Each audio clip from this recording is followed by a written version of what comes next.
Welcome back to Geoff Outdoors. We're back in the Geoff Outdoors car. How's it going today? Well, so we're working into week 3 of the Geoff Outdoors diet.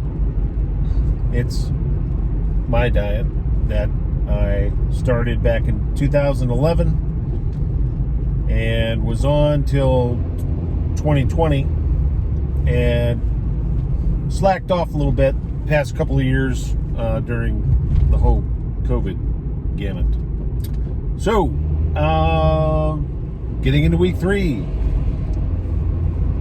off of wheat products. Not that now. Let me kind of start in by. I've never been a huge bread person, carby type person, probably since I was in my mid-20s, which I am not in my mid-20s anymore. So, I'll restart again. Off of wheat products, which means, and I never really ate a ton of this stuff ever. No donuts, no pizza, no pasta, no muffins, no, those kinds of baked goods are out. See, we have something here in Ohio Amish country called a fry pie. The Amish fry pies that we have are pretty renowned. If you come to the area, you should. I'm not in that area right now. I'm actually driving to that area, driving home right now. But if you come to Ohio Amish country, you will notice that in the Amish bakeries that we have, the fry pie is one of the main sort of attractions. It's just a little hand fruit pie that's fried, and they wrap them up, sell them for a couple dollars, and they're really good. And so every once in a while, I tend to probably have, and this is probably my only weakness. I don't eat muffins. I don't eat donuts. I don't eat breakfast sandwiches or any. Never have. I just don't like that stuff. I like waffles and syrup, maple syrup, real maple syrup. Maple syrup season's about to start, so stay tuned. Do not go away from the channel. We got a lot of exciting things going to be happening with maple season. But the fry pies, I've always kind of had these little on and off sprees of having myself a fry pie. And they come in all different kinds of flavors. Lemon, pumpkin in the fall. My favorite is strawberry cream and blueberry cream fry pies. Oh, are they good? Amish baking here in Ohio is known as like the best baked goods that you can get. Again, I'm not a huge baked goods person. Never really liked bread. Anyways, okay. So, wheat elimination, grain elimination from the diet. And week 3, sugar intake is, still low. Like, I think I had a couple candy canes last night. And that's been about it. We've got leftover candy canes from Christmas, so I indulged on a couple candy canes while watching Home Improvement on DVD. Great show. I did watch some. That was a DVD. We don't have TV or internet at my house, so we use DVDs, and I buy TV shows that I like, and we watch them. Movies, we've got some good movies too. We are a Christian family, so that's the type of realm of the things that we watch. And somebody's mailbox is laying on the ground. So, anyways, it's going pretty good. It's pretty easy for me to jump back into this way of eating. I'm already losing weight, guys. I mean, it's spectacular what happens to your body when you eliminate the things that pack on that puffiness. So, grain elimination on the diet, it's essentially going gluten-free, no wheat, no barley, no rye products, oats, gluten-free oats every once in a while. That's even debatable. I probably wouldn't recommend even doing oats, to be honest. I did have a bowl of oatmeal this morning, gluten-free oatmeal, and that was just kind of fill me up. But what am I eating on this diet? So in the morning, I usually have 2 hard-boiled eggs for breakfast, and I have coffee. I drink coffee. I roast my own coffee beans, by the way. I can do some more videos on coffee roasting. I can talk about coffee roasting for hours. I've roasted just about every bean there is, so I've got a lot of experience. I've been roasting my own coffee now for going on, it's been about 10 years probably. There are times when I don't roast, so I do have a resource for fresh roasted coffee, actually from an Amish roastery, not too far. So I pick up a couple of bags off of those guys. Coffee is like bread. Once you roast it, it starts to degrade. After about 10 or 12 days, the quality just goes down the drain. So if you're buying coffee at the store, on the shelf, at the grocery store, that stuff was sometimes roasted 6 months, even a year ago. Right?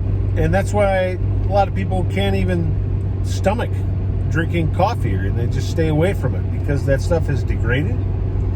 It has soured, so to speak. And the antioxidants and everything, the good things in the coffee has degraded so much. And you hear these studies about how coffee's good for you, antioxidants, things like that. But these studies are not done on fresh roasted coffee. Fresh roasted coffee is even more. Pardon me. Most of the coffee I drink is roasted within the past 2, 3, 4, 5 days. If I buy it, if I roast it myself, then of course I roast it and I drink it the next day. So it just doesn't get any better. I like Guatemalan beans. So, gluten-free, grain elimination, coffee is okay when it's fresh roasted. Eggs in the morning, got to get your protein. Eggs have choline in them, which you really don't get from a really good source. And as a matter of fact, I read something the other day that there is a drastic lack of choline in the American diet. Drastic. People don't realize exactly really how important it really is. It's up there with like vitamin D and stuff, right? So vitamin D is actually not a vitamin. Vitamin D is a hormone. Vitamin D is a hormone that you really only get in good resource when you're exposed to sunlight. Your body, your thyroid produces vitamin D for your body through the sunlight. You're kind of like a plant, to be quite honest. But so it's going good, and I would urge anybody to try out eliminating grain from the diet. Why grain? So I'm going to just talk for another minute here. Think about grain as, okay, so look at a cow out in the field. That cow has 5 stomachs and is meant to eat grass and digest that grass properly.